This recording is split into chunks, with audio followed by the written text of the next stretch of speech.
Bonjour à tous, on vient de vivre le tiercé en direct.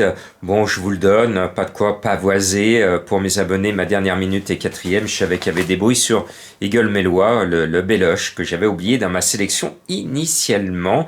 Je parlerai de l'affaire en fin de vidéo, mais là, on est là pour se passionner à Vincennes, un joli quintet, et j'ai un coup de cœur en tête de ma sélection. Je tente un coup de cœur italien. C'est le 10 Vaprio, un cheval qui vient de pulvériser ses adversaires par 2 fois dans son pays.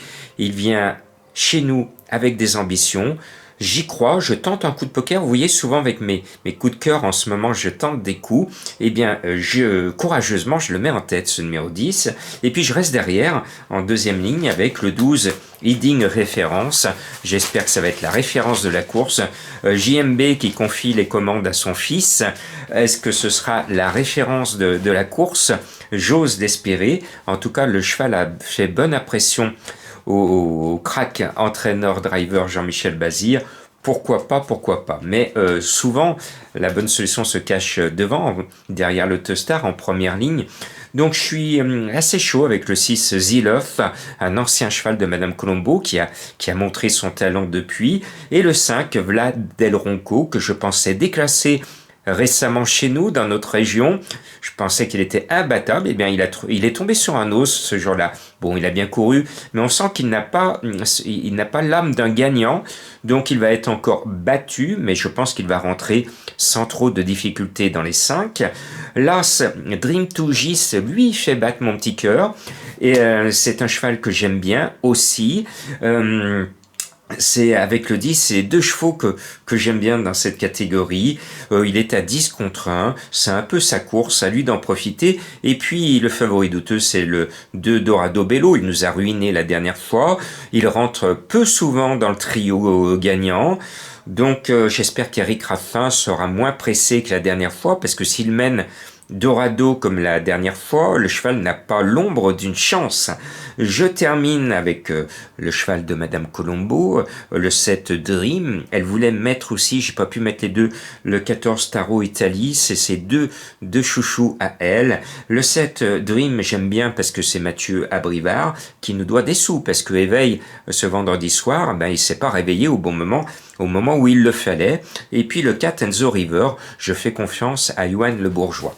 Alors voilà, vous le savez, à contre-cœur, je vais vous parler de cette affaire qui a plombé notre morale à nous turfistes et à tous les gens du monde du cheval, avec une famille mise en examen après la garde à vue, 6 personnes de cette famille bien connues dans le Midi et surtout les champs de course.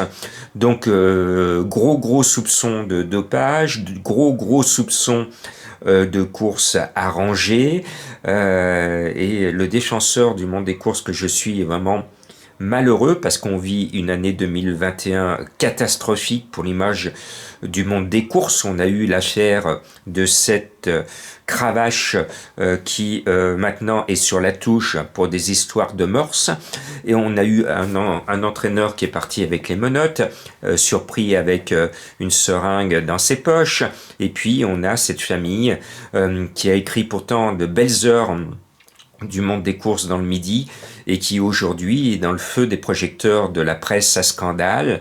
Et maintenant il faut laisser la justice travailler. N'oublions pas qu'il y a une présomption d'innocence, donc charge aux personnes accusées de se défendre et de démontrer qu'il y a erreur sur l'affaire, mais quand même, quand on lit le communiqué du procureur de la République, il semblerait qu'il y ait du très lourd dans cette affaire. C'est une enquête qui remonte depuis le mois de septembre. C'est un véritable scandale. On aurait pu éviter tout cela. Il fallait ouvrir les yeux parce que à des copropriétaires de mon petit Camaro qui est actuellement à l'entraînement, je disais en off, il n'y a pas si longtemps, je crois qu'il y a 3 semaines, pas plus, je disais c'est bizarre, mais dans le Midi, certains entraîneurs n'y viennent plus parce que l'arrivée se fait dans les écuries. C'est ce que je disais en off. j'avais un peu de flair. Donc je pense qu'il faut analyser, aller plus loin pour que le monde des courses puisse retrouver sa sérénité. Il faut que des têtes tombent, il faut qu'il y ait des démissions en haut lieu. Et notamment, comme le disait Monsieur Barbero, il fait la grève de ses propos dans la presse pour demander aux commissaires d'être maintenant professionnels, d'être plus jeunes. Et c'est évident que du côté de ceux qui ont surveiller les courses et qui ne se sont aperçus de rien alors que des personnes comme moi avaient senti quelque chose et la police des jeux aussi. Donc ça veut dire que certaines personnes doivent aujourd'hui se remettre en cause et poser leur démission. Parce que il faut que nos commissaires soient beaucoup plus vigilants et qu'ils interviennent en direct, qui ne soient pas là que pour regarder la course par elle-même, mais de regarder à gauche et à droite derrière ce qui se passe dans les box, de partout. C'est ça, être commissaire. Regardez de partout, regardez de partout. Beaucoup de choses vous ont échappé, je ne vous le reproche pas, mais point de suspension maintenant, il faut tout revoir.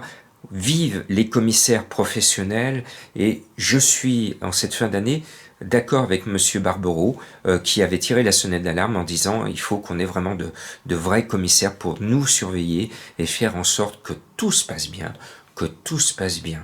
Je suis désolé à tous ceux qui sont déconfits, qui sont scandalisés par ce qui est arrivé.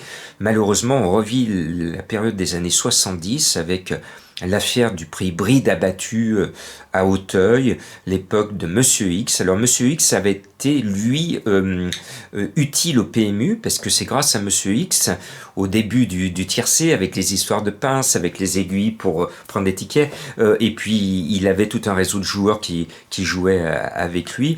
Monsieur X, à l'époque, avait permis au PMU de voir toutes les failles, les toutes petites failles qu'il y avait dans son système, et Monsieur X, à l'époque, avait profité de ces petites failles, et maintenant tous les jeux sont bien formatés. Et maintenant, bon, les affaires de courses truquées de 2 pages, je trouve ça lamentable. Voilà, je suis vraiment déçu.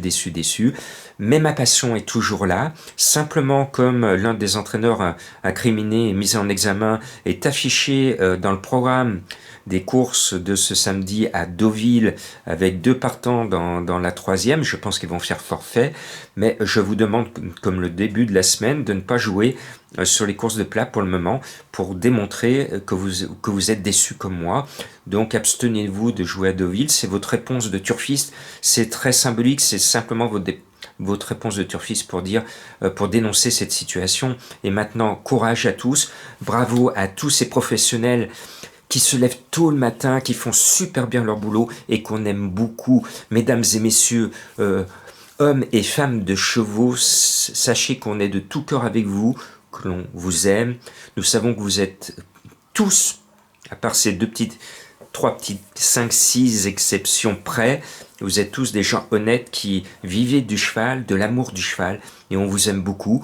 Donc courage, le monde des courses en cette année 2021 a subi plein de mauvaises affaires.